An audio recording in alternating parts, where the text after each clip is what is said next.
Good morning, chess fans. It's time for Bad Chess and Coffee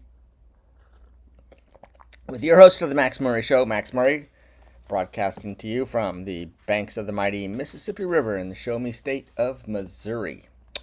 Yesterday, I received, for the first time, a devastating loss against one of the computers, chess.com's bots, Joel, rated 1600, who smashed me, went through me like a hot knife through butter, destroyed me. I looked at the game with the chess review. A critical mistake was F7 or F5, or F4. Anyway, I made a critically wrong pawn push, lost material, and my position absolutely collapsed like a cheap camera from that point. It was a good learning game. My intention here is to work my way through the different bots. I'm on the advanced bots for chess.com. There's a couple dozen of them, 3 in every category. I defeated the first 3 1500 rated bots. I started in on the 1600 rated bots, handling Pablo quite well, and then Joel has been a complete roadblock. Up to this moment, you've seen me play only white. My intention was just to play white against these bots until one defeated me, and one did. Joel, an absolutely devastating loss. Beat me like a drum.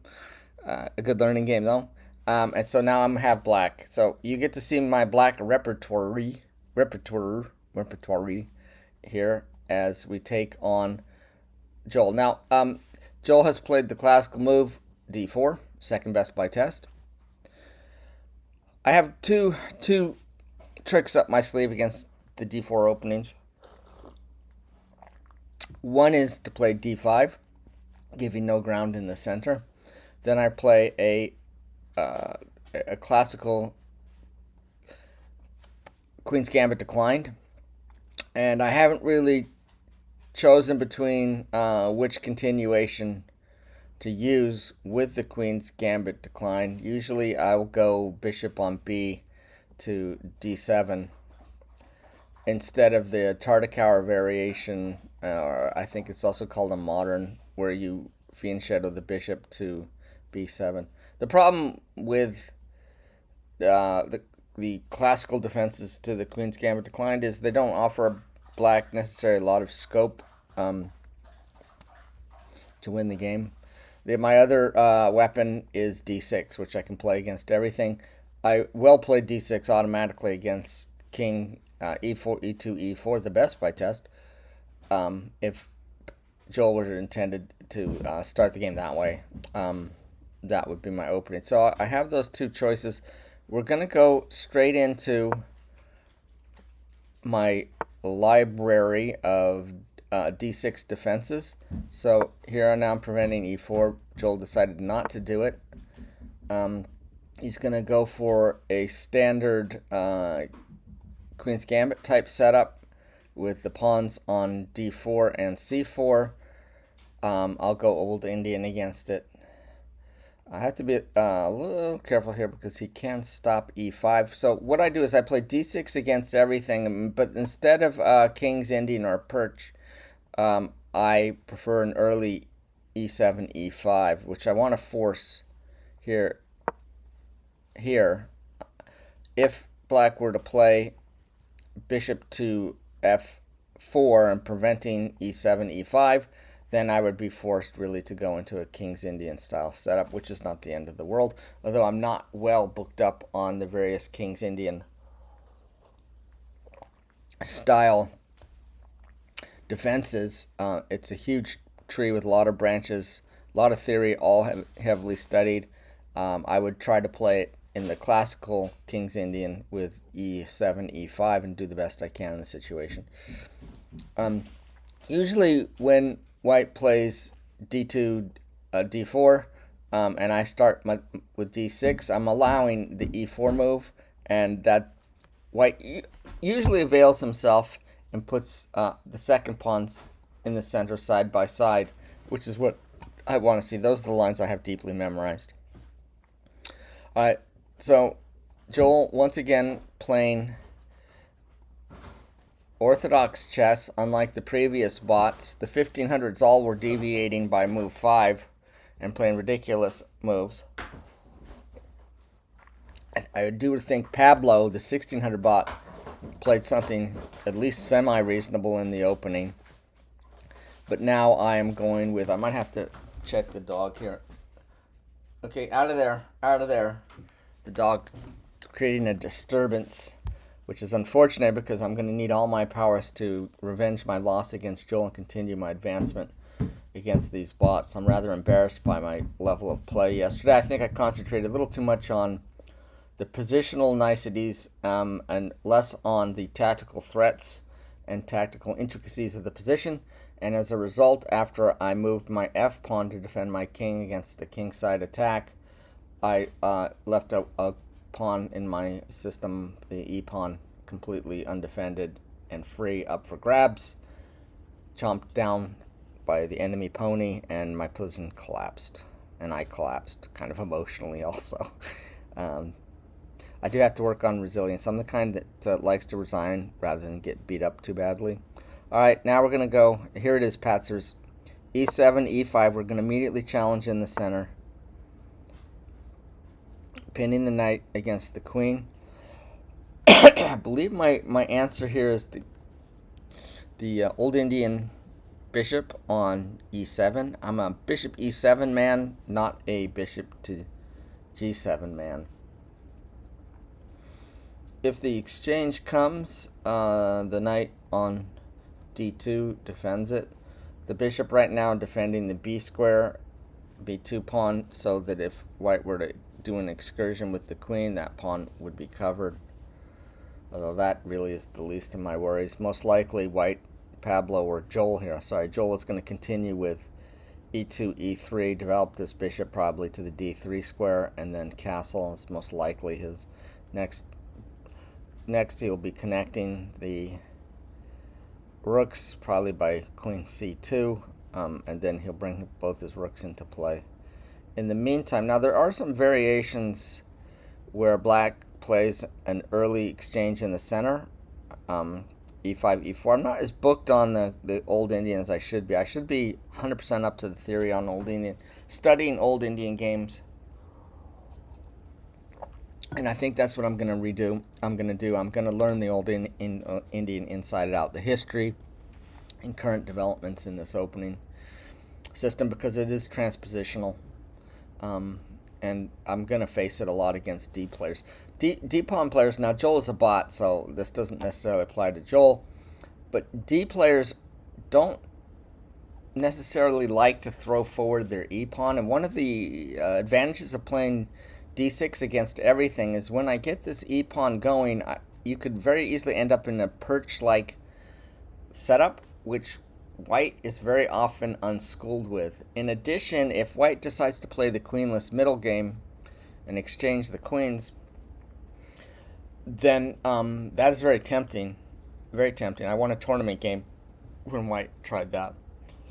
The problem with it, you don't see it much at the top levels because white doesn't get much.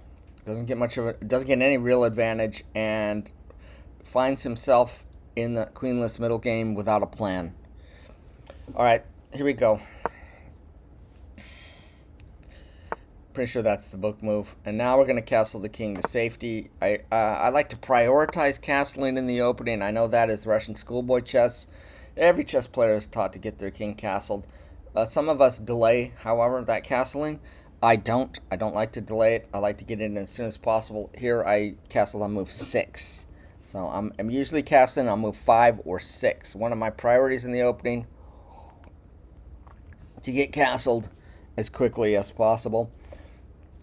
I don't like to push my pawns in front of my king. I like to keep that shield. Against human players, they almost always are aggressive, attack-minded. The bishop's going to come to d3. He moved his queen first prior to moving the bishop, but this is going to be the kind of the scam he's going to try. Right now I could play h7, h6 and harry this bishop somewhat. Now I have to continue my defense, which I'll probably go right into a straight hand-ham variation, which is c6. Then I like to build a Chinese wall along the third rank with these pawns. This is often a ploy that white will use. Let's go. This is the straight lion hand-ham variation. This setup. This is my go-to setup. You would see this type of setup a lot more at the higher levels of chess, except for the fact that black can't force this. You see this in the Philidor and other transpositional openings, like I play here with d6. The hand-ham, a very good defense. It's a little cramped, but this is an acknowledged system black can use with very with effect. You don't see it much though, because black can't force this position. I have to get it. White has to allow me to get it. Okay, so what did he do here? He played e4. Now he finally pushes the e pawn. Joel playing at a high level. I ran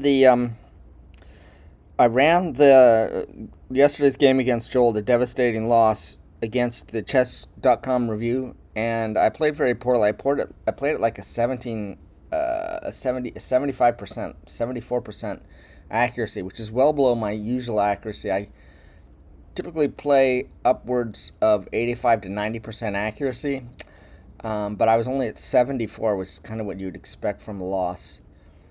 And played it at 1800 level, which again is usually well below the rating that chess.com usually gives my games. I'm usually in the 21 to 2200 level, and sometimes better on a good day. This is always in play. Then it becomes important to get a knight to one of these dark squares. If I exchange away the white's pawn on d4, and make avail myself of the c5 and d5 or e5 pawns, dark squares.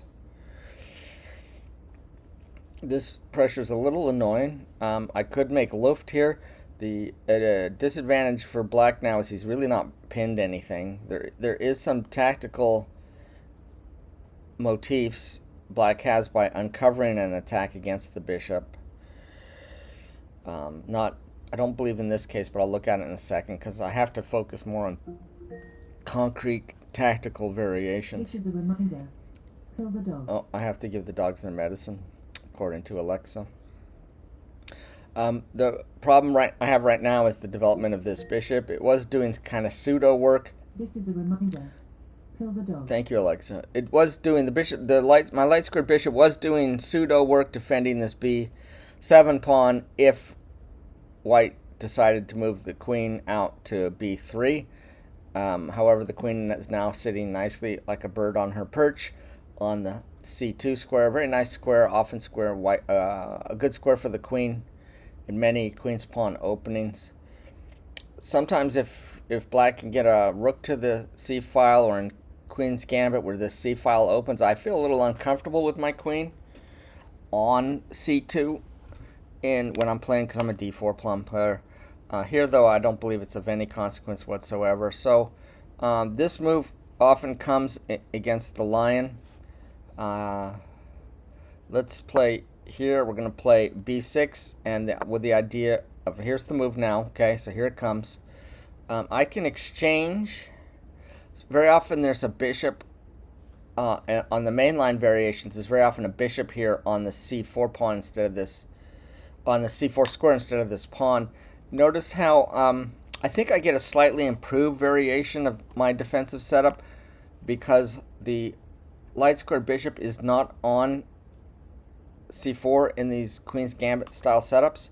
The danger of the bishop on the c4 is it becomes an attacking piece aiming at f7, and even if I castle safely, my king is at the end of the rainbow for that bishop, number one. Number two, we often see attacks against that pawn, thusly, which can be annoying. And also, this could be an issue.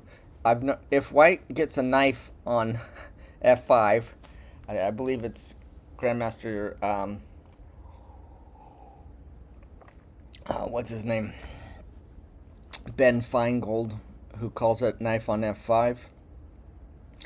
And then there was a famous chess master who said, a knight on f5 is something like a worth a rook and a winning advantage or some commentary like that. In fact, I have learned through bitter experience that a knight getting to f5 against this setup, and it can be very, very dangerous.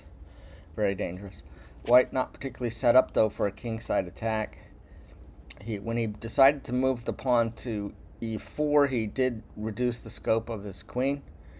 I wonder then if that is not the good move. I'm going to have to put this whole opening old Indian Ukrainian two knights variation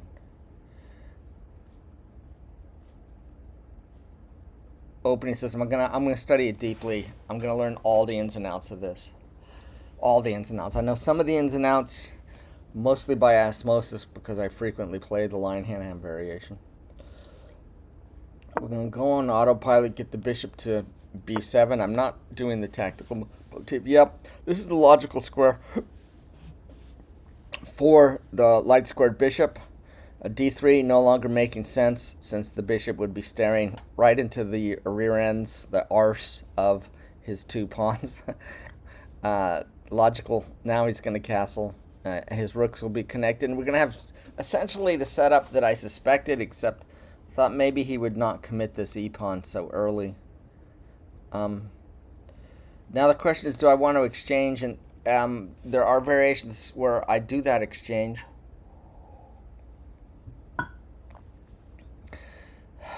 If I exchange and he recaptures with the c-pawn towards the center, according to Russian schoolboy chess, I will have increased the scope of his light squared bishop along the f1 to a6 diagonal. I still have the situation of what to do with my queen and the connection of my rooks. A frequent move in this system is simply rook f1 to rook f8 to e8. The very often, sometimes I can't play that move because of the knight bishop attack on f7 that I was aforementioned. I can here though because there's no tack on this f7 pawn, so the rook can move away from its defense very easily. This bishop is still hanging here. I have the option of creating luft that may give my opponent a hook. I can play h7, h6, but that pawn becomes a hook or a target, so he could advance. I might just want to wait one more move before I play this to let him commit to castling. Then if he wants to, then if I play h6 and he wants to engage in a pawn storm, he will be exposing his own king on the g8 castled square, g1's castled square, and he'll be undertaking a certain amount of risk. Very frequently, the queen is developed to the c7 square, and that's a move that's crying out to be played in this position. However, when I look at these games using computer analysis, queen c7 isn't as strong necessarily as it looks, or as good as it looks.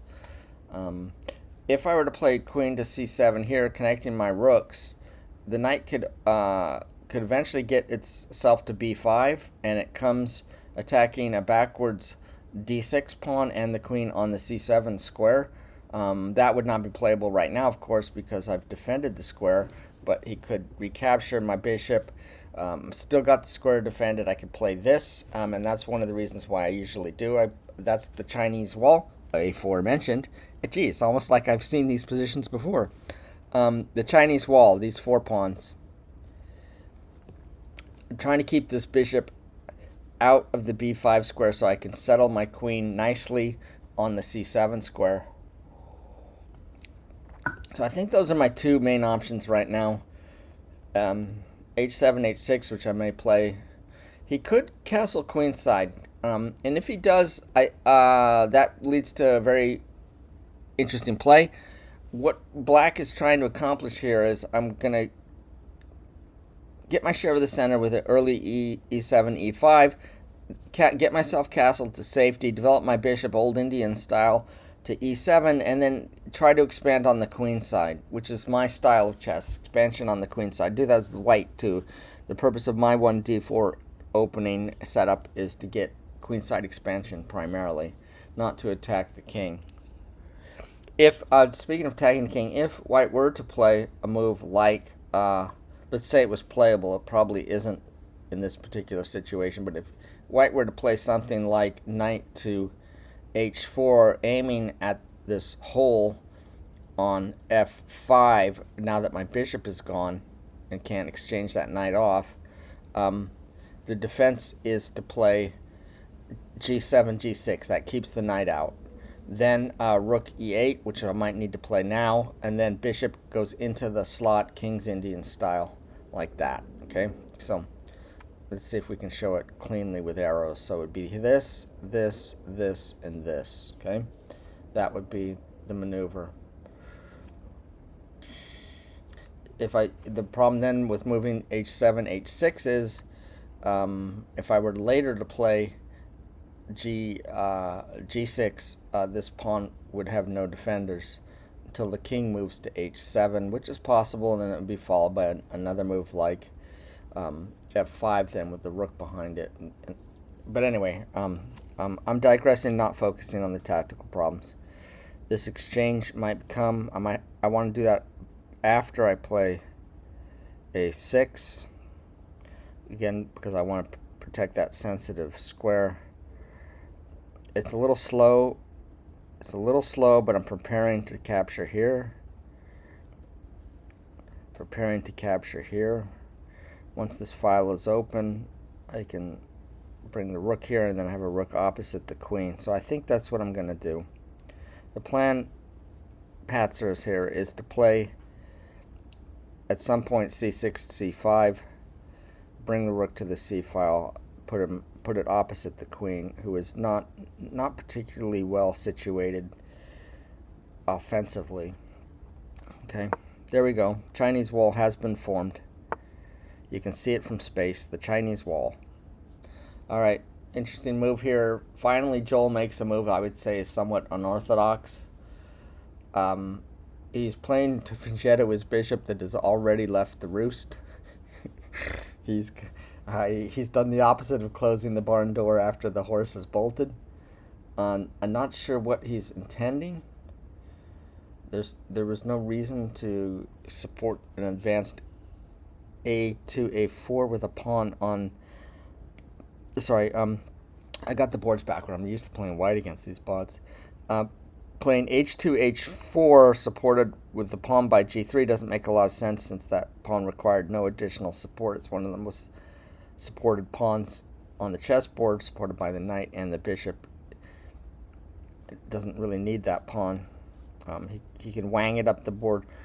He's weakened his king side when he castles. These light squares are now weak. My bishop admittedly has left this influential square on c8, which would oversee these potential now weak squares on h3 and g4. We might just continue autonomously with the plan here. Now may be the time for me to play h6. Reason: he cannot withdraw the bishop safely to h4, because then I will play g7, g5, trapping the bishop. He'll be forced to exchange the bishop for two pawns. And I think I have sufficient resources to defend. To move knight, to cover the h7 square, to move the rook out of the way, bring the second knight in. Bishop can come in. Once the rook moves out of the way. So he's kind of... I still have very useful moves I can make. h7, h4, rook e8. And for some reason, he decided not to make a move that appears to be useful. So I think this is the move now. Where would he put the bishop? Here. Probably going to e3. That's a common square for the light squared bishop. Against my defensive setups. The dark square bishop often comes to that e3 square. In this case, it would be attacking the Chinese wall on the b6 square. I could close the position if I wanted to, and then rely on this pawn break, or the pawn is defended by the queen. So let's create some luft. He seems to be giving me luft with tempo. Comes back again, somewhat passive square. to d2. I feel good, comfortable right now. I think if we were to put this situation into a chess engine, we would find black is not equal. I'm still cramped, but I'm comfortable in this position. I will now proceed to wreck my position for you. Continue with the plan.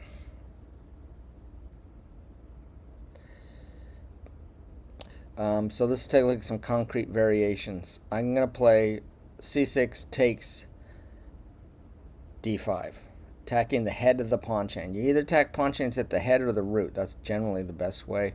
You can try to break them up in the middle. Let's attack. Okay, so instead of learning in real time, let's look at it before I actually make the move. C6 takes d5.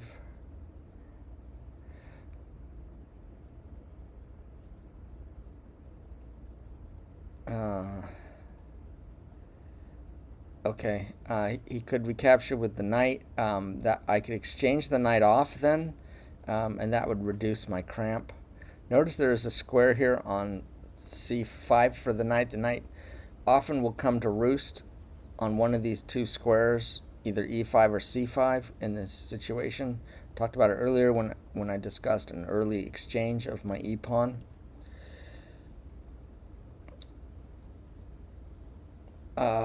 If I come here, I'm going to put in pressure on his e4 pawn. It's nasty. He can kick the knight with b4.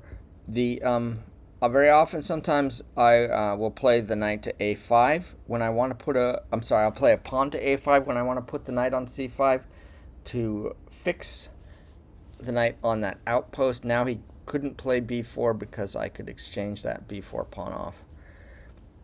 So this actually is sort of an option. The downside is, boom, I don't want this knight getting ensconced on the b5 square.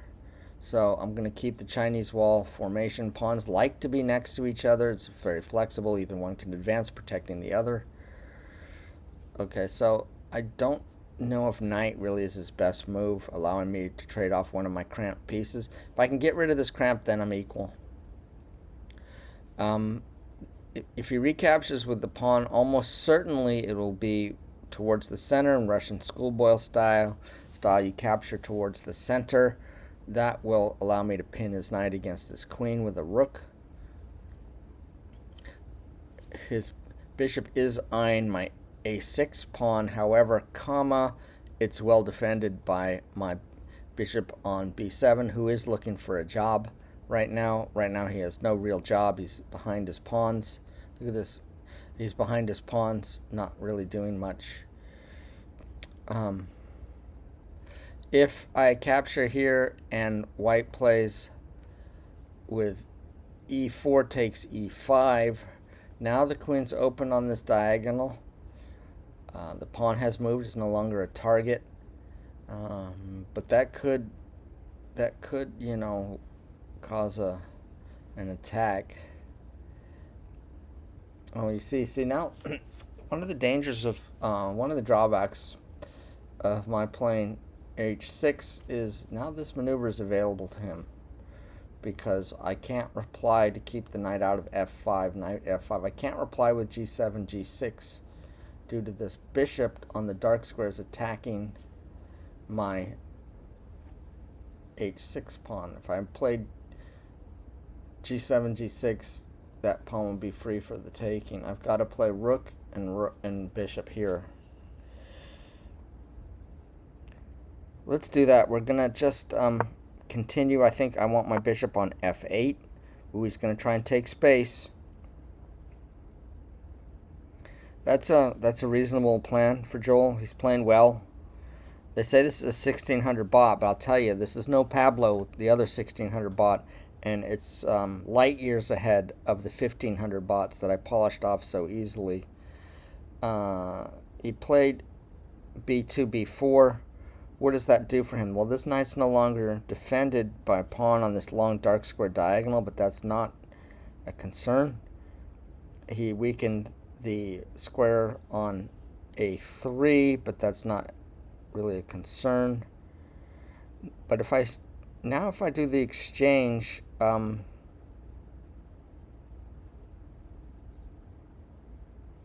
he's going to be a little loose. He's playing. That's a rather optimistic move. Nothing wrong with it. Probably it's the best move. It captures space. I have no real intention of playing my knight to c5.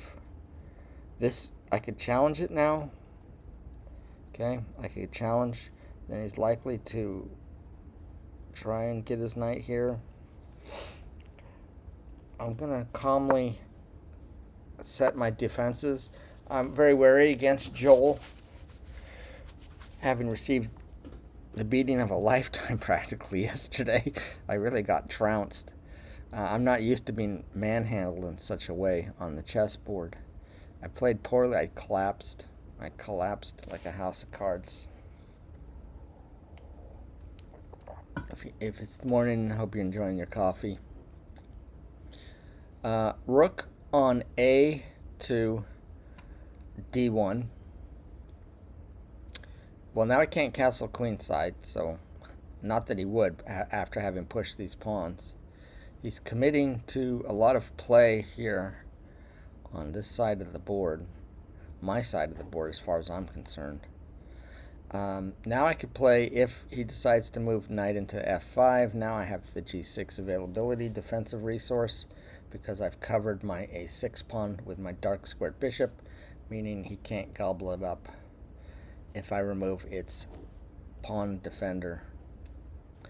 The question is, and always has been, when do I play this exchange? Most of my variations, I have them recorded. I have notes. This move is played much earlier. I've got to study the position a little more deeply and understand the exact moment when this should be played. But I'm going to play it now because I think it's time to really start operations. And the bot says, there it goes. Okay. So I think the bot seems to be fully cognizant of what is happening here. The B pawn does fix my my A pawn. By that I mean, if I move the rook away to C1, which was kind of the plan, pinning the queen behind the knight, the queen could come to A4, and now he's got a double attack against this A pawn. And if I were to move it, possible, of course it's possible. Okay. So this knight is a problem. To a certain extent, my dark square bishop is a problem, although it's defending this d pawn. So when you play d6 with an early e5, almost every position ends up with your d pawn being backwards, and it can look quite horrible to the eye because, for instance, it relegates makes the dark square bishop bad. However, bad bishops defend good pawns. That pawn is really the root of my defense. And when I lost yesterday with the white pieces, it was because I dropped a d pawn in a similar kind of setup where the d pawn was backward and defending pawns on these squares, in these two squares here. So this is a key defensive resource, and it's not necessarily bad that I have an entire piece devoted to its defense.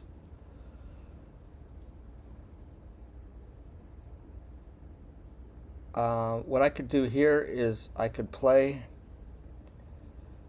b5.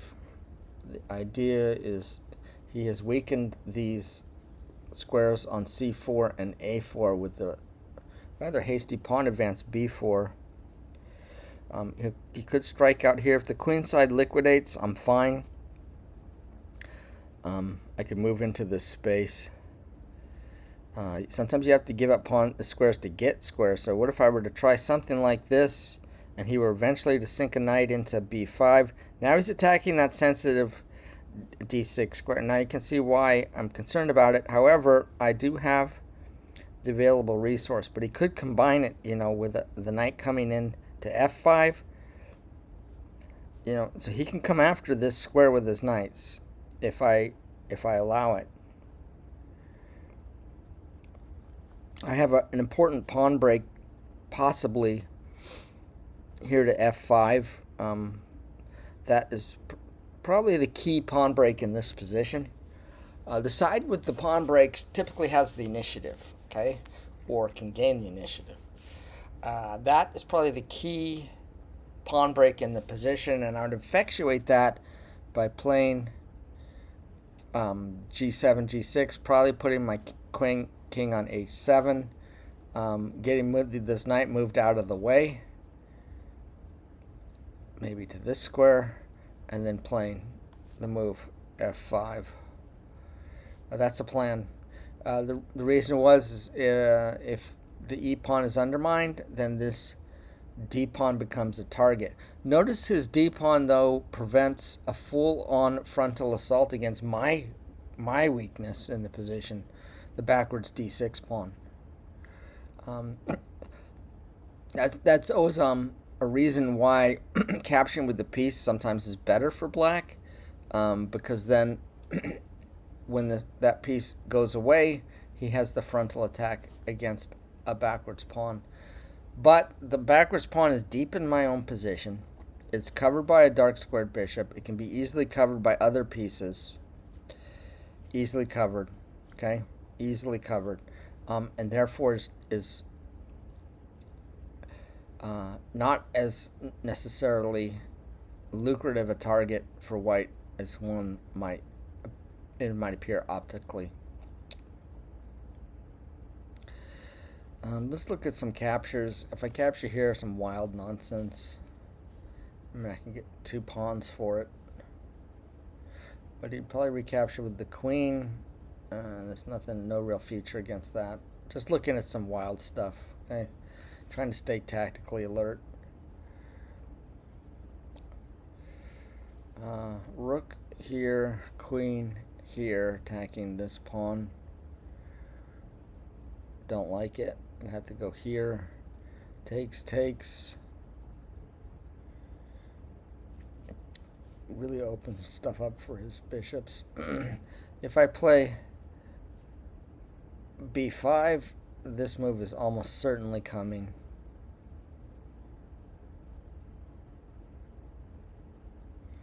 At which point I'm going to have difficulties because it plays into his light square bishop and his knight. He's very coordinated onto this square. Moving the rook, though, a little premature. Not sure what he's doing here because, again, he can't frontally attack through his own pawn. He can't get at my d6. I think I might switch up now and play this, or I could try and sit. Queen, c7 finally, opposite his queen, but now my queen is loose on the c7 square, so I have to be very careful. Notice his queen is loose on the c2 square. Very often a motif in my defensive system as black here with the queen on c7 is that it is not protected, and it could become tactically vulnerable. His queen also, however, in this particular situation is tactically vulnerable.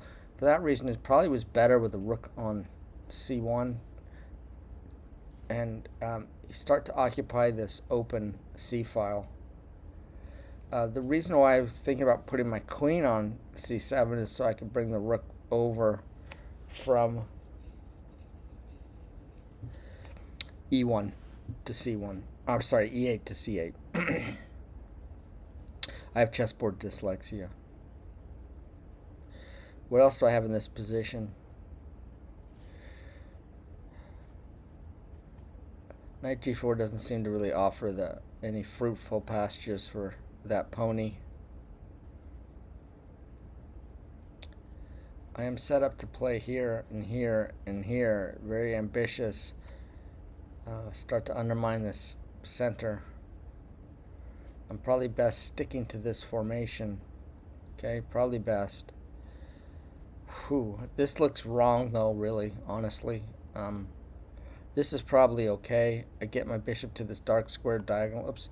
So if I play g7, g6, finally King's Indian style, and bring my bishop to the g7 square, I'm on this long dark square diagonal. Blocked by my own pawn. Yes, I agree. He played weirdly with this pawn here from g2 to g3. One of the problems he's going to have is if he decides to play for his own pawn break, on the F file with F2, F4. Now his king is going to be very airy over here, flapping in the breeze, so to speak. Alright, so we're going to go this way. This is the plan. He's castling now. Believe me, this is still very feasible with all the 4 pieces on the board. One of the nice things about playing d7, d6 is often the position ends up with all the pieces and pawns on the board, and that allows the creative opportunity for wins.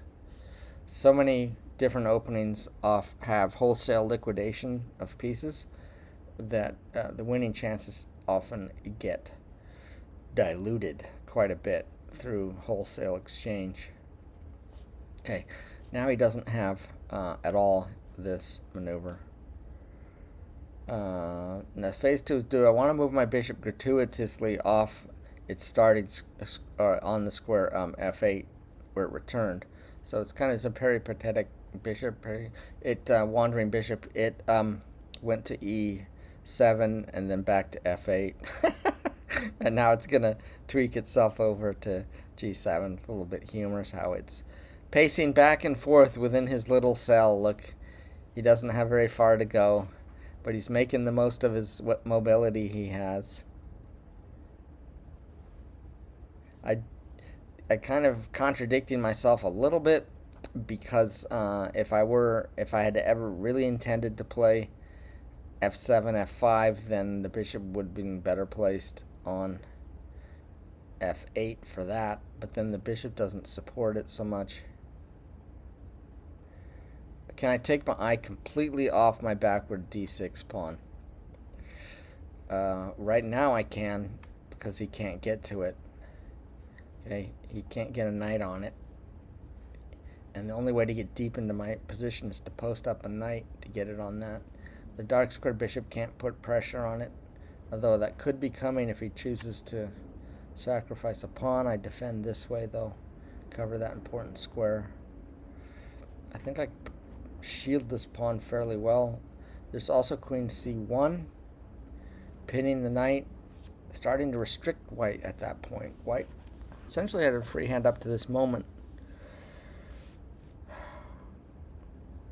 The advantage of the queen on c1 is she can start picking at these weakened light squares if she needs to. I probably need to play now king to h7 to add more defense to this pawn on h6, because he could put pressure on it. He could put pressure on it. Am I going to play for this? A very convoluted, long process. And if it ends up with a pawn swap, let's say that happens, and I've had it prepared, then even if I get this half-open file, I will have justified his move g2, g3, because the pawn on g3 blunts the half-open file in the event of pawn exchange. So I'd want to recapture here anyway with a piece if I play the pawn break f7, f6. Which piece would that be? Most likely the rook would be behind it at that point. The rook would take, and then here, and it's probably too loose. I'm probably too loose. I don't know this whole plan was. Let's just shuffle the pieces. Let's just shuffle the pieces. Yeah, here he comes. We thought this might be an idea for Joel, the 1600 rated bot. He's a tricky. Now I'm going to defend the pawn. Here he comes. He's gaining space. He's playing well. I am allowing my opponent to get space. I am allowing it. And I was not able to trade off any of my minor pieces, meaning the space is constricting me. The problem with space is you run out of options. You run out of options, you're in trouble. In chess, if you got a lot of moves, particularly a lot of good moves, you're winning. And if you don't have a lot of moves, and the ones that you do have are bad, then you're losing. Flexibility, a key metric. Okay, so what does this do for him? So he's leaving weak squares behind. I can't get to them, obviously.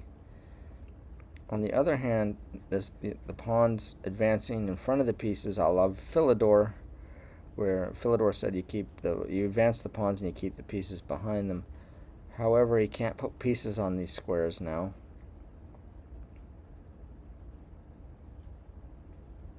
What if I were to play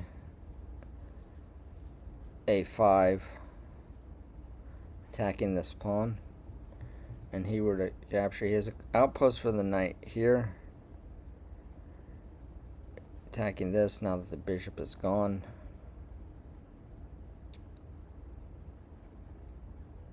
But I could bring my bishop here.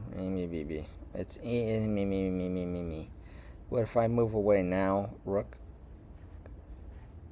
He no longer can put a queen on that pawn. So I think rook on a to c1 is a move, but I probably want to connect my rooks first.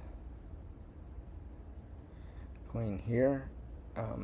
The drawback now of him moving his queen to the c1 square is he's blocked the lateral operation of his rooks along his back rank to support this pawn advance. If either one comes forward, I'll probably lock the pawn chain over here. I might not get anything other than a draw here, folks. That's fine. I play black for draws. That's what I do. I don't try to win with black. I only try to win with black if white forces me to. I think that's a good philosophy. I've been playing somewhat for a win when I decided to try this whole arrangement. The possibility that's kind of playing for a win. But I may have already abandoned that plan. This setup's still strong enough that I'm not committed. I haven't compromised my situation yet. Queen c7. Now I'm uncovered. Okay, he's moving his queen again. He's shuffling the pieces. Sometimes they get confused. I can move either rook to the square. One idea would be put my queen on b8 if he tries to oppose it. So the idea is rook a c1. He brings a rook to the c file where it belonged in the first place, instead of moving from its roost on a1 to d1. It should have come to c1, in my opinion, behind his queen. I can move this rook away because he can't put a second piece on this, and anyway I'm going to retreat my queen to b8, which is kind of the point. So I could defend the pawn with the queen in the last circumstance. Which rook to come? So they say which rook is the great philosophical question in chess is which rook do I move? One wit said you look at your rooks and you carefully calculate which one to move to the square. Calculate all the different variations, think it through, positionally, strategically, tactically. And then, once you finally come to a decision, move the other rook. Because we almost always choose the wrong rook. Almost always. It's just a human thing. This rook on e is not really doing very much. The plan was perhaps to use it to support this pawn break. And I may want to keep that rook in reserve to keep this f5 pawn break open as an option. Notice black, by moving the queen to b8, has taken pressure off this h6 pawn, making me more inclined now to maybe try and work this pawn break. I could drop the bishop back, try to work the pawn break somehow. I gotta get a minor piece on this, so I might go here and here. One idea would be here, here. So in other words, move the pony on f6 to g8 to e7, then put the rook on f8, and then play f5, and when he captures, recapture with the knight on f5.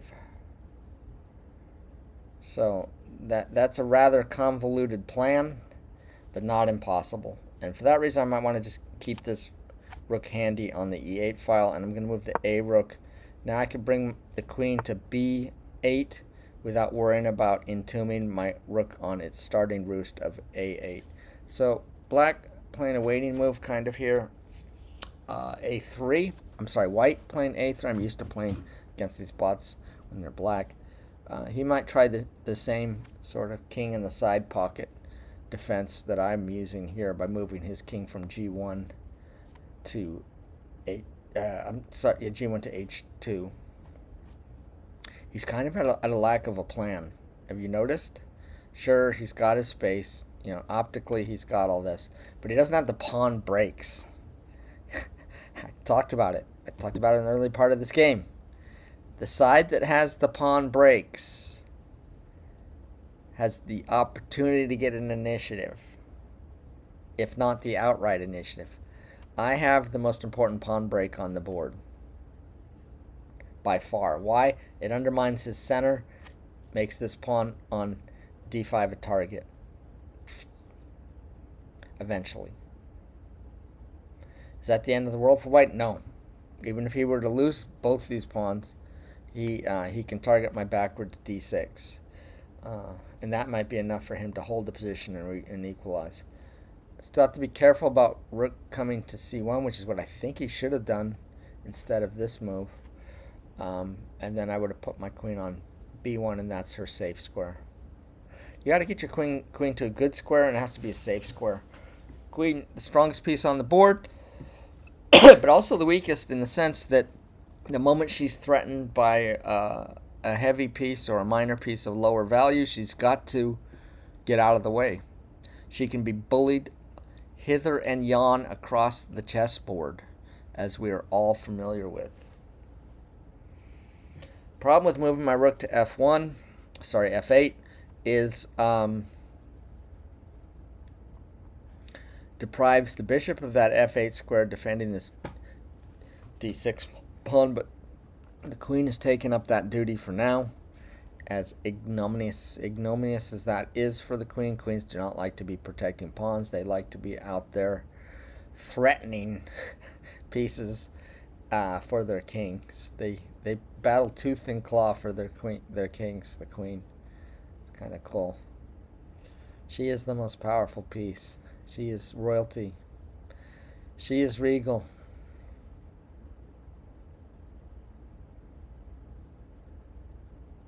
Which makes more sense? Bring the rook to f1, f8 first, or bring my knight back to g8 first for this maneuver, knight e7 and f5. Right now the knight is harrying his pawn on e4. It's an important pawn because it supports his center, and it ties down his c3 knight to the defense of that pawn. The queen also defending it though, so the c3 knight not particularly tied down. It's a rather risky play. I could probably sit and do nothing and hope he ruins his position, although none of his moves have been bad. We've only exchanged off one pawn. He's got space. His only thing he's lacking is a pawn break, but this could come. He could be gearing up for his own f2, f4, and the idea is he's going to put his king on h2, and it hopefully is going to be pocketed away in front of a 2-pawn shield instead of 3, with the pawns on their starting squares.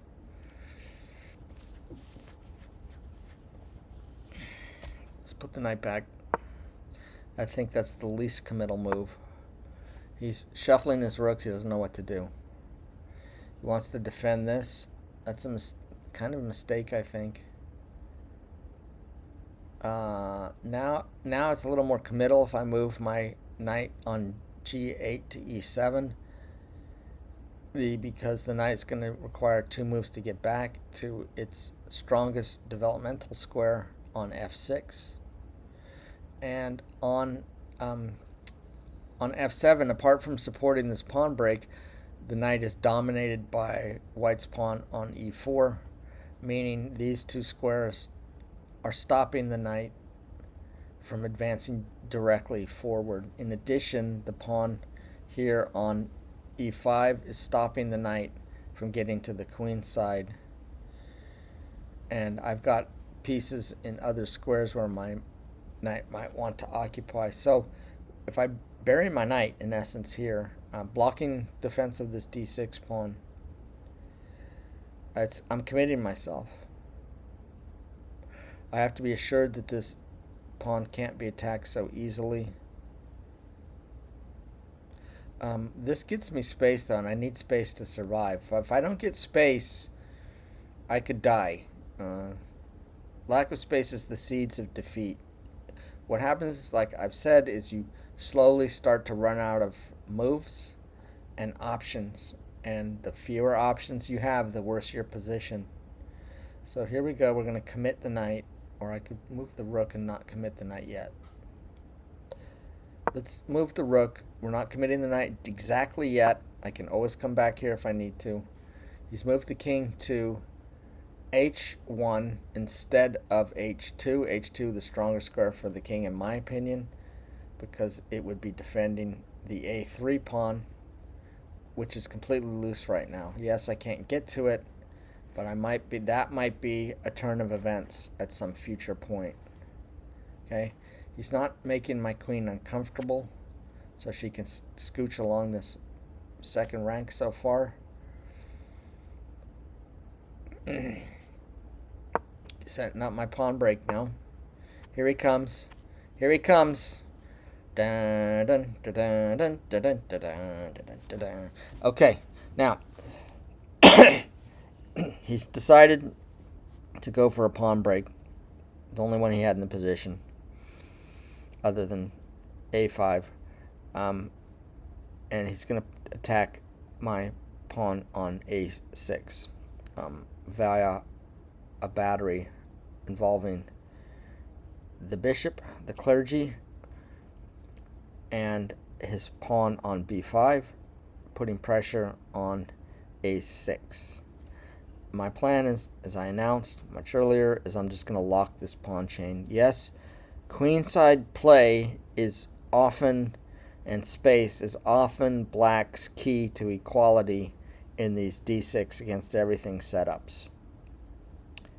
I take my share of the center on the e pawn, and then I expand on the queen side, right?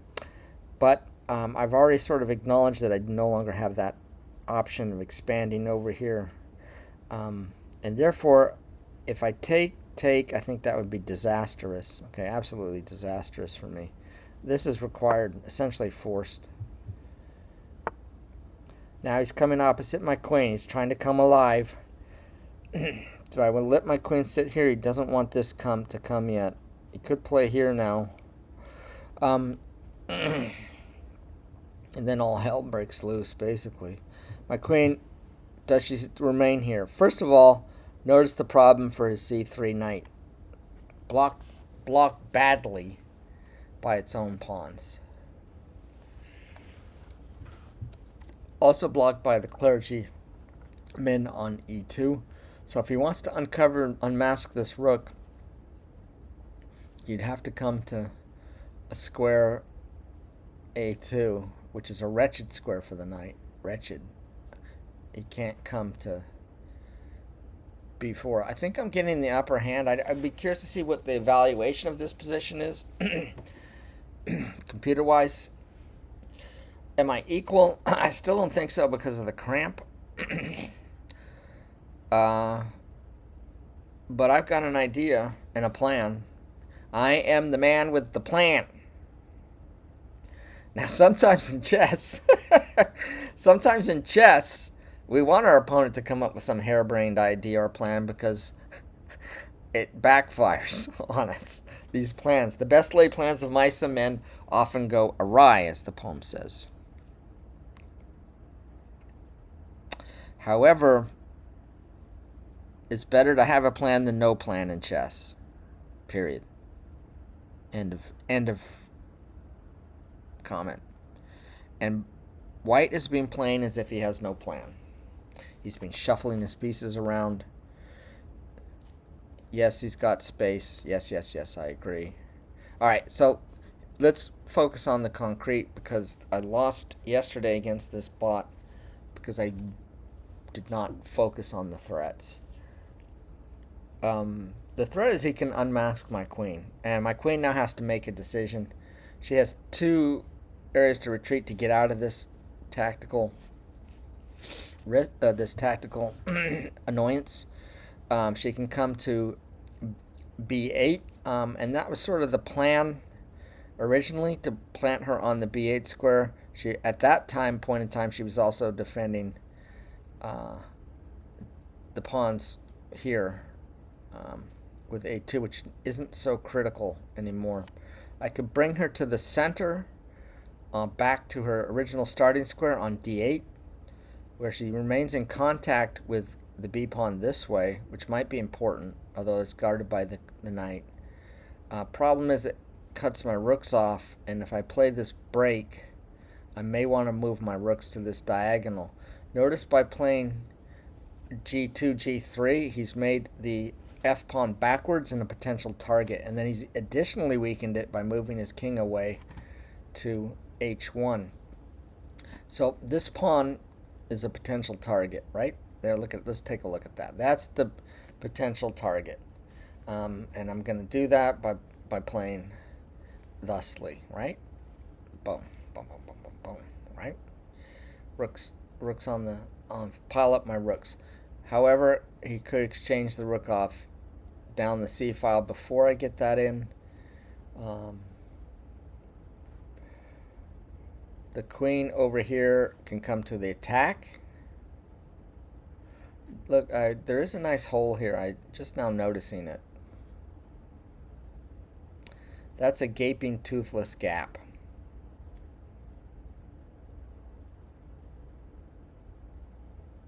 However, if he exchanges a piece on it, I really can't afford to recapture with any of the pawns. It would have to recapture with something like a rook. The nicety here is, not only does it block this c file, so now my rooks are free to engage on the f file, but it also puts pressure on two backward pawns in white's position. What I'd really like to do is have both knights focused on that role. However, the knight on e7 right now is supporting the pawn break f7, f5. This is a possibility, completely shutting down and masking. Now I don't have to move my queen at all. She can watch both these pawns and remain on the second rank, ready to swing over, plus my rooks remain connected. Plus this knight that was not really doing very much is doing a lot of work. Could also play the break now. Boom. We could go for the break now before he has the opportunity to try and stop it. The knight on c5 prevents the bishop from coming to d3 in defense of this pawn. Do you see that? Okay, now he can't defend this pawn. Why was defending this pawn important? Because then he can capture here, and he has a battery that leads directly to the pot of the gold at the end of the rainbow. My king on h7. When I do play this break, downside, the g pawn no longer protected by another pawn, only protected by the king, and not easily defended by any other piece over here. I can't defend it with a knight so easily, and I wouldn't be able to move it like a target sometimes can move out of the way, because that would really open my king up. So I have to be careful. Really, it's really two-edged. Really is playing this pawn break f5. We're going to put a knight here, sort of preparing f5, however. Still moving his king around rather lamely. And now he's defending at least the potential weak point. Now the moment of truth. This bishop doing nothing, so biting on granite until this pawn break comes. Once this pawn break comes, and e pawn is exchanged, then the bishop's doing something. There's really no going back after I play f5. I do have some defense along the second rank with the queen. Black probably felt necessary to protect this a3 pawn because once I move my knight to c5, the fringe benefit was queen to d7. The square previously occupied by the knight would gain a tempo, would come with tempo against the undefended a3 pawn. But black covered that. So let's play for the peanut gallery. Okay, we're going now from equality, attempting to just get equality and removing my cramp. We're going for more. Could be really risky. Is there anything else I can do to prepare f5? I am worried about the weakness, potential weakness on g6. You can't get a bishop there easily. Should I move my queen right now off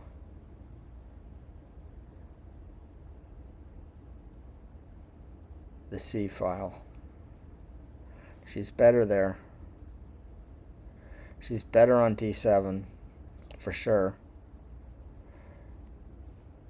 The rook would be covering the knight if he tries to exchange a minor for it. Somehow he'd be trying exchanging one of these pieces for that, for my knight. If he tries at all, not so easy for him to maneuver that. Queen on d7 is also supporting this advance, which could be important. He could try to lock it down.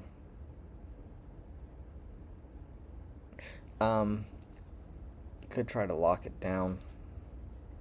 If I play this before he locks it down, then I can do this. Look what's at the end of the rainbow, a pot of gold for this light squared bishop.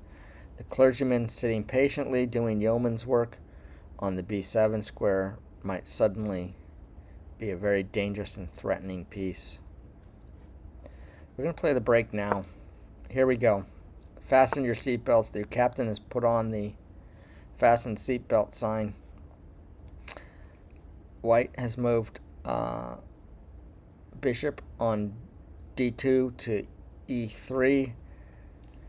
Thought he might try to exchange that knight off. I wanted to recapture with the rook rather than one of these pawns, because that would give him a protected pass pawn, which is ample compensation. I can continue the advance, thus abandoning the whole idea of undermining his center.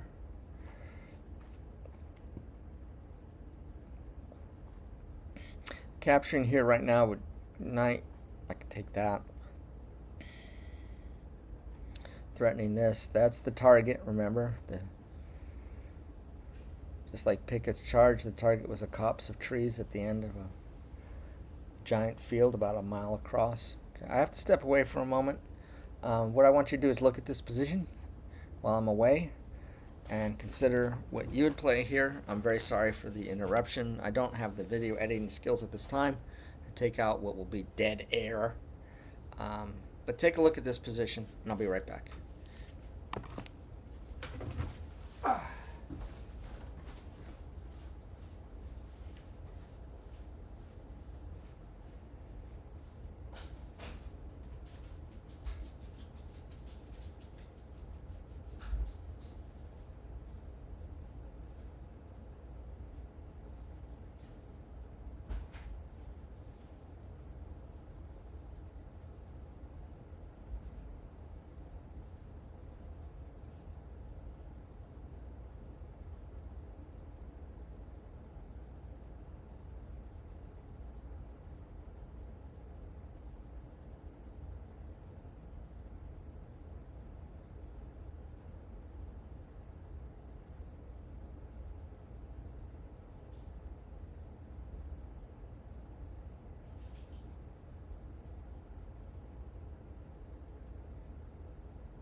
All right, I'm back. I'm back. Hope you enjoyed your intermission. Sorry for leaving the arrows on the board. Okay. While I was away, I was thinking about it, and not so sure whether this is what I want to do. Queen comes here. I can't move the knight because of this pin. I'm going to put the queen onto the light diagonal. Now it's out from underneath the vengeful eye of white's rook on c1. My thought was, with the queenside locked necessarily, my thought was queenside is locked all the way from the E file to the A file. Play is going to be here in this box, and my thought was to do student body left and start focusing. There's some weakness here. You see that? Do you see that? I want to keep the rook optional to take the knight. I think he can't really capture easily. That's what I want to do. I want a knight here. So what I'm thinking is, because I want to keep the rook covering the knight, I may move the rook to c7. I could reserve the option of doubling my rooks on the c file and engaging in a wholesale exchange of those two heavy pieces for both sides. But the real plan not only is to remain contact with the knight on c5, but to bring the bishop down to c8 and go after this. And then a move here will have potentially devastating consequences. What if I play this move now? Notice how it attacks the bishop and the pawn. He's got to do something about that. If he moves the bishop away and I capture, okay, it's not the end of the world for him. But it is if I can put pressure there. So we're going to continue this quiet maneuvering game. He's taken with the bishop. My plan was to take it with the rook. If I capture with either pawn, I'm giving him a protected pass pawn. It's not the end of the world, because I have a protected pass pawn myself. It's just further away from the queening square.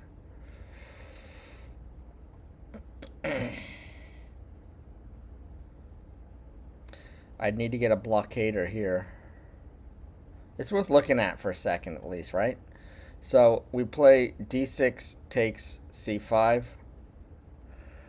I need to get a blockader here immediately, and I do have one available in my remaining pony.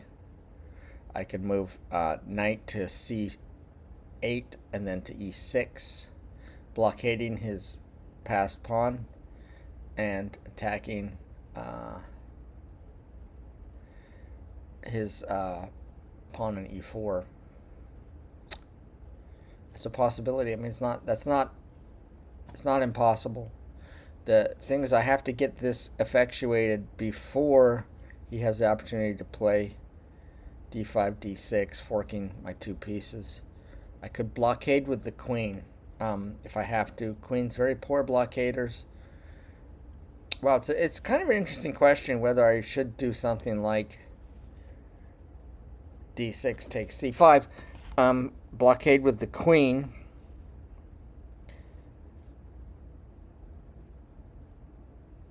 The plan was always to take with the rook.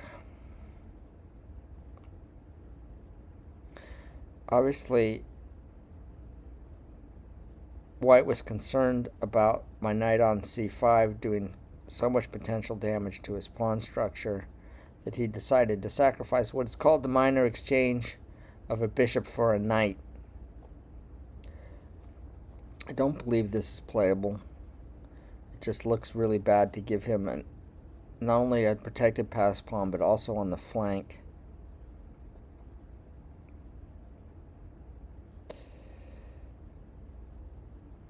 If I go rook takes bishop, he can move this knight away now, and more exchanges going to come. I'm probably going to end up having to either remove another rook and continue exchanging pieces wholesale on this C file,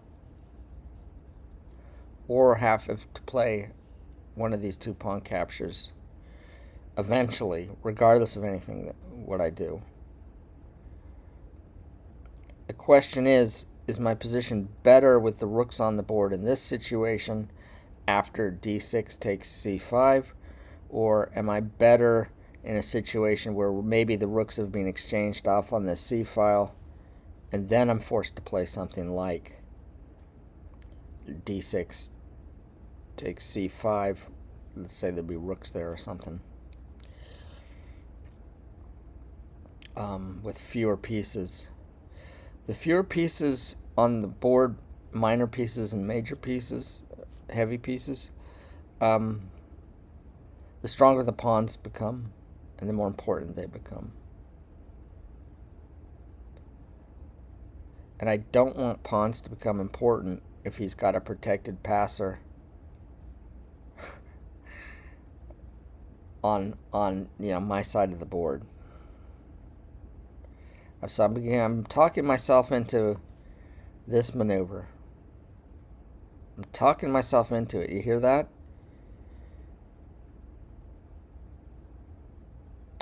By playing another way to talk myself into this maneuver is if I play d6 takes c5, and he plays an eventual exchange of the e pawn for the f pawn, this bishop will be attacking that e pawn. It'll be frontally assaulted also, the d pawn, I'm sorry, and the pot of gold at the end of the rainbow. This feels better, honestly. I know all this time I was duping you and saying I'm going to play rook takes bishop. I could play rook takes bishop, and if he does decide to trade a rook for that rook, then capture with the pawn with one set of rooks off. Is that an advantage? Well, it is an advantage to me in the sense that my position is cramped. If I play d6 takes c5, this rook, I want to say it's not doing much, but it could eventually come to the f file against the sweet juiciness target on f2, which was kind of the goal here. Now I can't play f4 with the same effect because the dark square bishop has moved away, which means he could try to sidestep and just lock everything, implying that if I want to win, I'm going to have to play at some point here.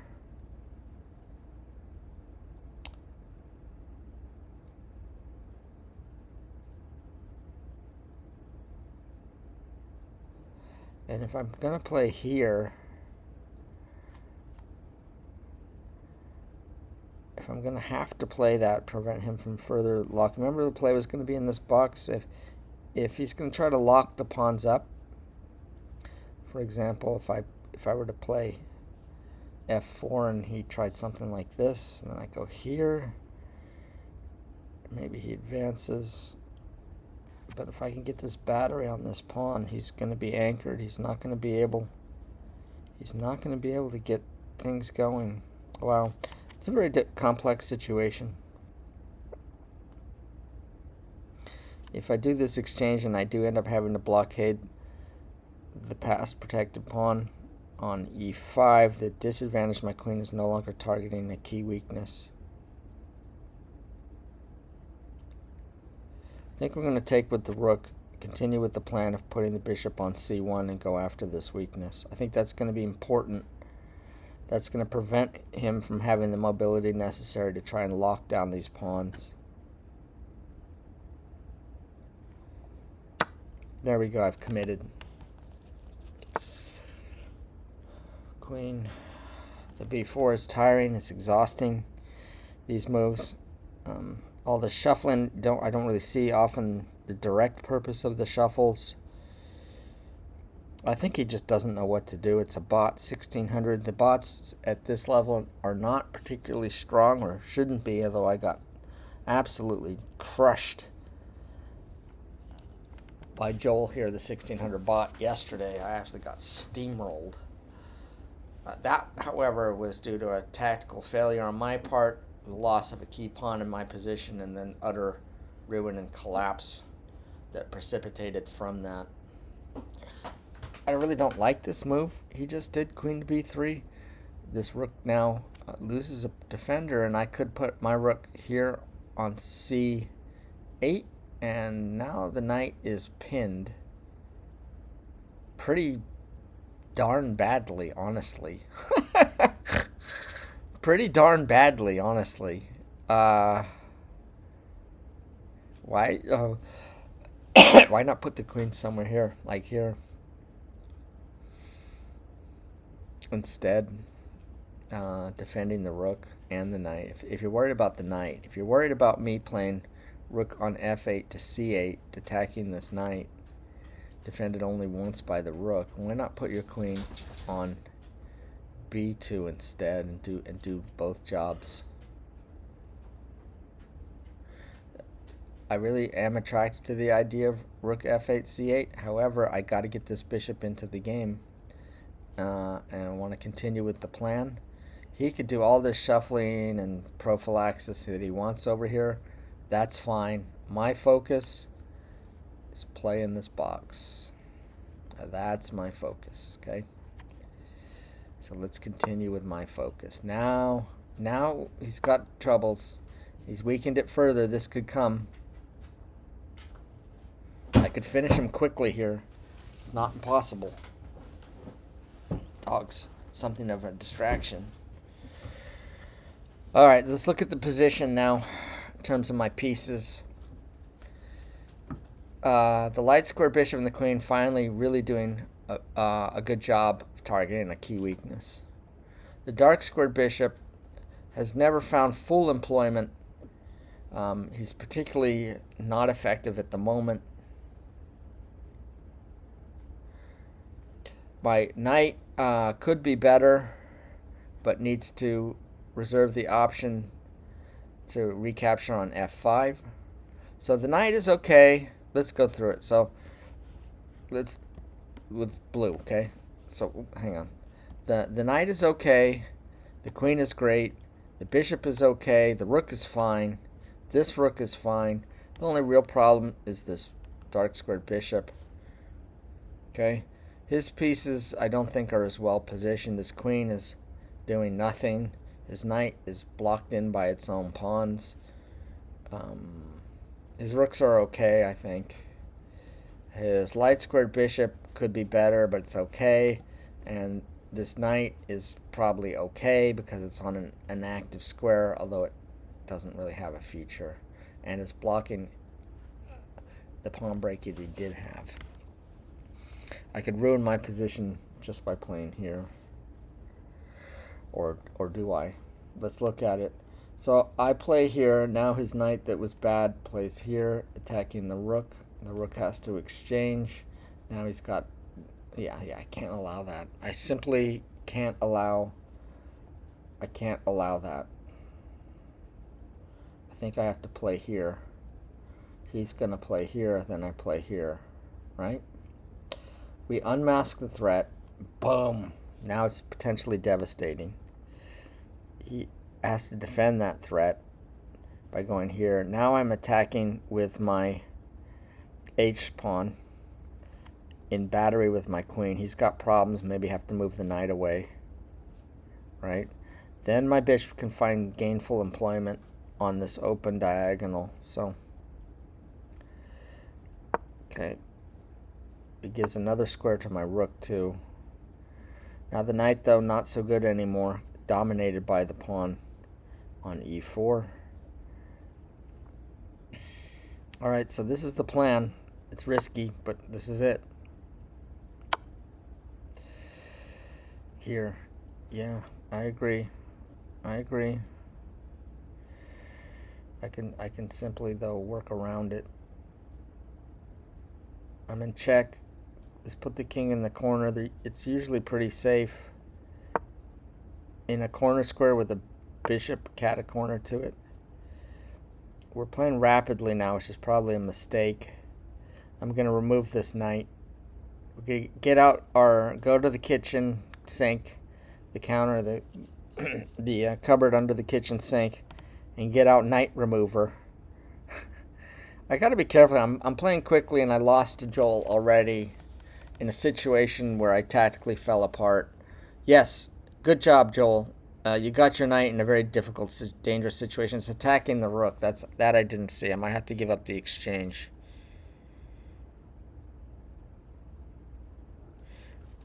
This bishop here. Okay, I got problems. I think my position collapsed. I got maybe too ambitious.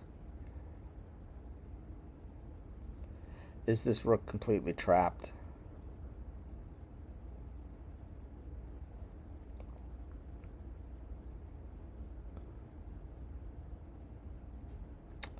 Yeah, didn't I let this knight in. The wheels came off the wagon again. Joel giving me a lot of problems. But I did it to myself by playing ambitiously.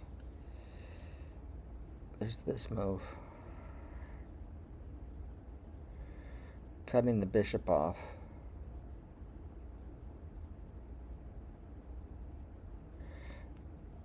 Queen here. Forcing that. Take. I'm not too worried about losing this exchange, honestly, if I can whip something up. This is risky because if the knight moves away, then he gets the pawn for free.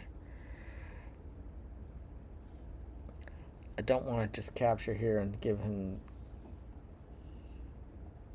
the C file.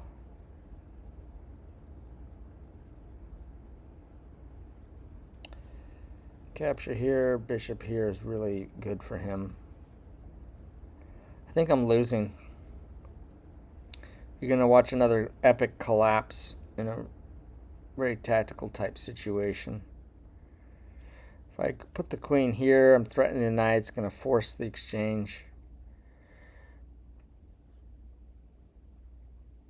A recapture this way. It's not the end of the world. It's not the end of the world. But now he can't capture easily because my queen is covering. But I do want to play this first.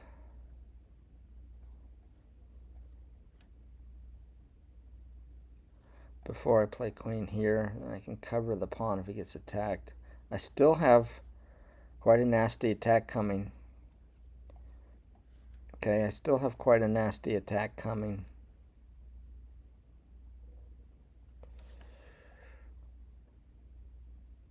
It's just how do I force things along? Okay. This is the plan. This is not impossible. If I play b6 takes c5, now I'm losing. If I play b6 takes c5 to regain my share of the exchange, then I weaken this pawn. I allow a route to victory for white's b pawn, and the only blockader will be this light square bishop, which I want for here. So we can have to attack here. I don't think this can really happen right away. It does. That seems ambitious also. My knight restricted in squares. That's the only open square. So let's look at my options. Okay, not an option, not an option, not an option, not an option, not an option. Forced. Not necessarily the end of the world. That's why he wants to bring the knight in. Okay, but I'm gonna give him pain also.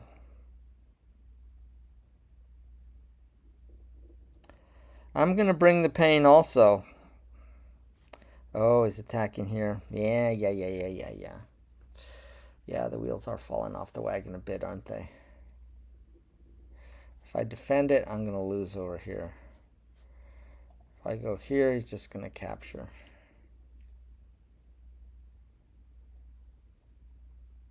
But I can't let this pawn fall. Did not capture here. Maybe there's something I'm overlooking. I could try to lock the pawn chain and go for a draw.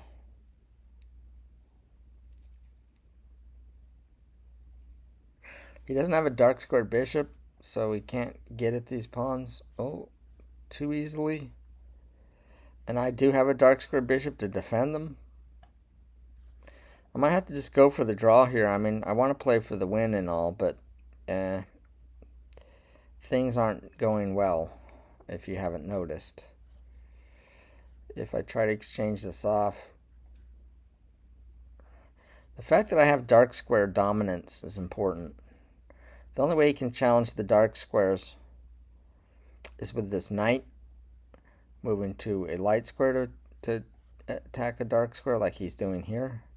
So I do have the two bishops. If I could exchange the knight off, this is not necessarily so weak because it's defended by my dark squared bishop. I need to think about concrete issues.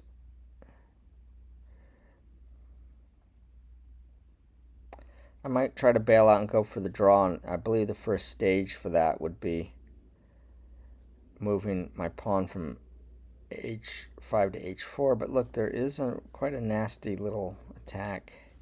He's going to move the bishop back, and I think he's fine. I take here, and my queen takes. If I move my queen away, this pawn falls and my position collapses.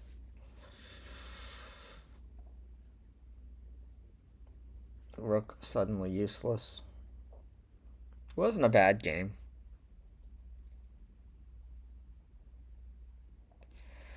Let's get this knight doing something. So the idea would be either exchange or go here to defend the... So the idea would be play knight on g8 to f6, then down to d7, where the knight defends the pawn on b6, or and also defends the pawns on e5. And if I go here and he exchanges the knight off, and he goes here, he's got nothing behind it right now. Isn't that kind of ironic that his rook had spent time on d1, moved back to c1, and now really probably needs a rook on d1 after all? It's kind of funny. It's kind of irony.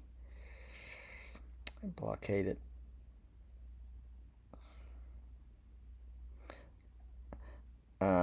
Okay, so this is a threat, and I don't know why he didn't play it. Maybe he was afraid of queen here. And then he might not have time. I'll take the bishop. Covered that. I'm going to lock the pawn chain. We're going to lock the pawn chain. Where is he going? Here and here, maybe. We're going to lock the pawn chain. You hear me, folks? Blockade that pawn. Lock the pawn chain. Now, I'm going for the draw. I do reserve this as an option. The rook's slightly better here, I think. I'd like to really defend this pawn with the knight.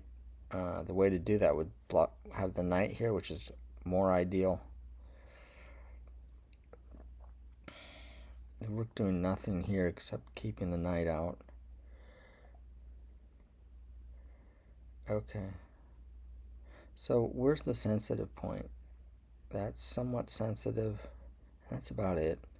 He could sacrifice to give himself another passer, and I'm still struggling somewhat. I think maybe my queen here now, since this is all off. The queen on b8 is covering the b6 square, and I could take there if I wanted to. It's an open question whether I really want to or not.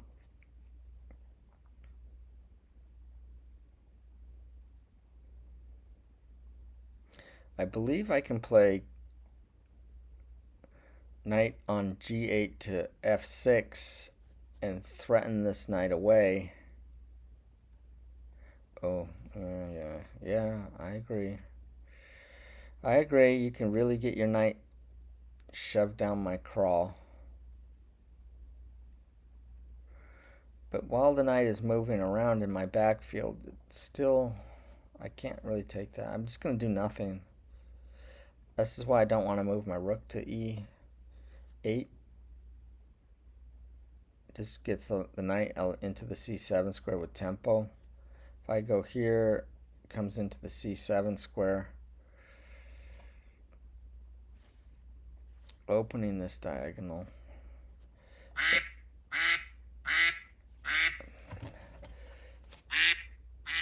I have a phone call, but I'll take it in a bit. I might want to pin the knight against the queen, even exchange that this way. So I think that's what I'm going to do. I'm going to take advantage of this quick window I have to liquidate the knight, which was so deadly. Yes, I agree. You're on that pawn. I agree, right? Don't want him going here because then the rook can come in. And I might be able to trade it off and all and get this pawn, but he's got a second rook. He's got a spare, and I want to keep them out. Yeah. Hopefully we're looking at a draw now. Knight. I do have a knight that can move around in a closed space. I'd still prefer to have my knight blockading. If I move the knight here now, I'd lose this pawn, so let's be careful. I can defend that pawn. With the rook, we're going to overprotect it a la Aaron Nimzovich. If I move my queen away, though, even for a split second, he may well sacrifice his advanced pawn here. I could threaten the pawn just to see what he does, just for giggles, but I don't think I'm going to take it. I believe I'm just going to take the draw in this position by moving around and doing nothing. If I'm down the material equivalent of 2 pawns in this situation because I lost the exchange. However, if I get one of these pawns back, I'm only down a pawn in a locked pawn chain with his light square bishop being really horrific. Mine, of course, not so much better, but I have a protected passer. So if I do manage to hoover up the d6 pawn, I'm still down material equivalent of a pawn, but I have compensation in a protected passer. I have compensation that his light squared bishop has no targets.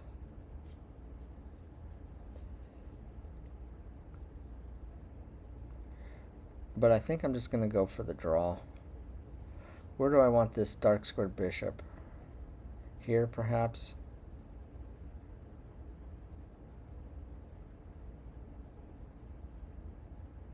That way he can't run the pawn. I can move my king back and forward and go for the draw. He can't do a darn thing about the only real target he has right now. I'm going for the draw. Here we go. Just going to move my king backward and forward. I'm not even going to bother with this knight. Can he come in? He could come in. He can come into my house. Maybe here with the queen.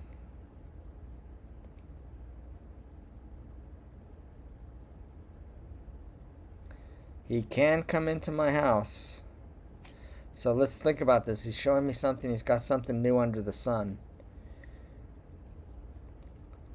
He's going to put the queen here and come here. And if I trade queens, he's got connected passers, and that's just fatal.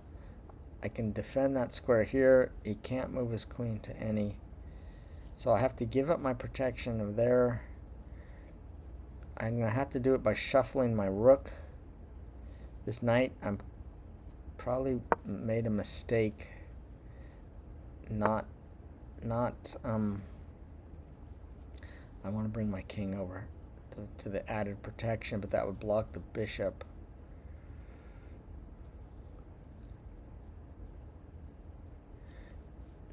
Now the problem with him is he can't get a second piece on this pawn. I do have a moment to do this. No, because capture. Let's go back. Let's see what he does. Yeah, let's see what he does. He's gonna shuffle. He's shuffling. We might have to do this quite a while against a bot. Defended this backwards pawn. Coming here. Okay, so something I gotta be wary of is, what if he sacrifices his queen somehow? I'll just put the rook in front of it. If this queen moves away, I'm gonna try to get the knight to this square, maybe, but that just brings more force to that. Gotta be careful.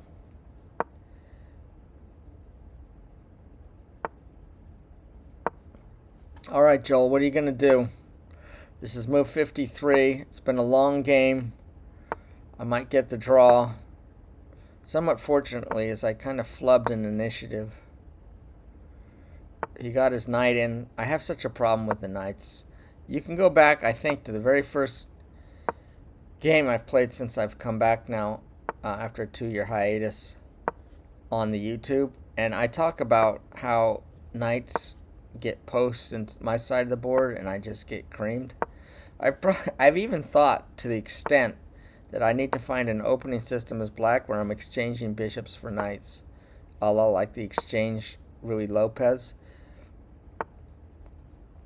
because the knights just, I can't play against them. I can't play against them. I don't know what else to say. All right. How long is this going to go on? We're on move 65. If this is a good time for you if you're painting miniatures or you're engaged in a hobby or anything like that, to rather move your attention away from the board, perhaps. He could try something crazy, I suppose, but he doesn't appear to have a crazy plan. Okay, now this, I think, is potentially better for him because he can put the rook here instead on the d5. Now he could double attack here. It's still awkward for him because if the rook takes, he will lose the exchange back. But there's a lot potentially that can go wrong for me.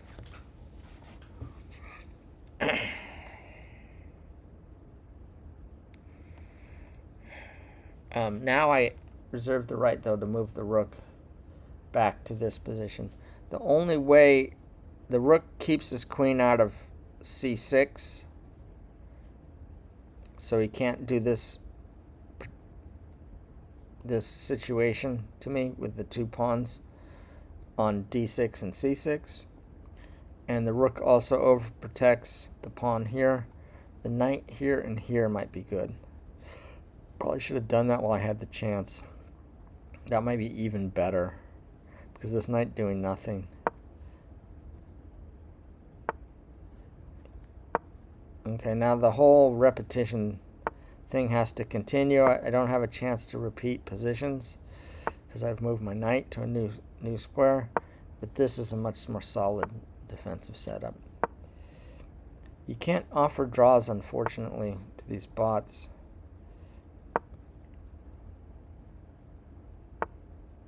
Just coming in here is something I think he should have done originally. I'm not too concerned unless he has some modern chess brilliancy. I'm never going to do this.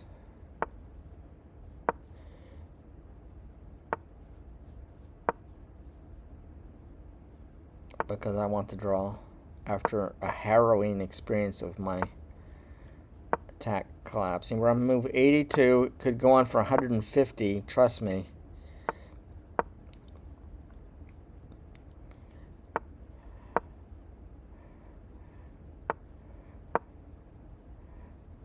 50 moves without a pawn move, right? And no pawn has moved. We're on move 88. I don't know when the last pawn move was. Let's take a look at the score sheet. It's been a while. Been a while. I'm going back. I'm on move 50 now, looking for one. 45. I'm looking. Still looking. D6 on move 35. Or no, H4 on move 37. May have been the last pawn move.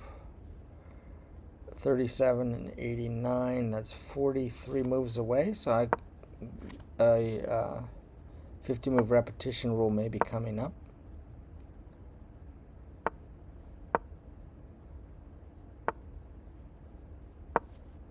This is potentially dangerous, but I can still blockade.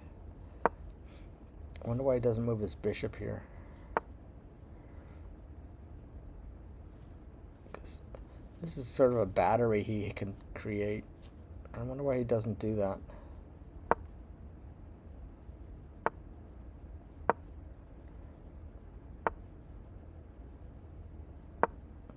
Move 96, folks. Long game. Move 98. 99. Here comes my 100th move.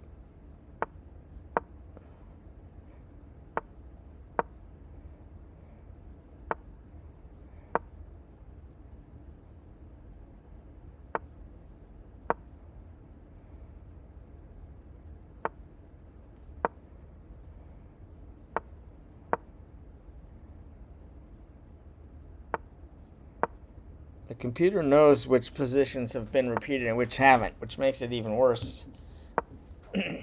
He's not going to blunder into it 3 times. Okay, now he's coming. Finally, he's got the plan. So I might have to move my king over now to defend the knight. I could always just simply move the knight away. Notice he's got the pressure here, though.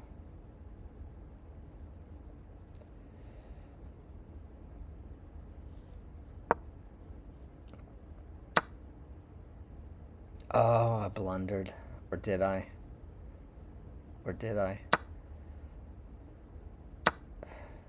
Is this a brilliancy? Oh. I blew it. I moved into the pin. Move 111, another disaster against Joel. Wow. Kudos to you if you stayed through this whole game. I'm down by the equivalent of 1 pawn in this position. It's not the end of the world. It's not the end of the world. This pawn could fall. The queen can't take here. Yes, it can. I got to get out of the pin. It's potential disaster.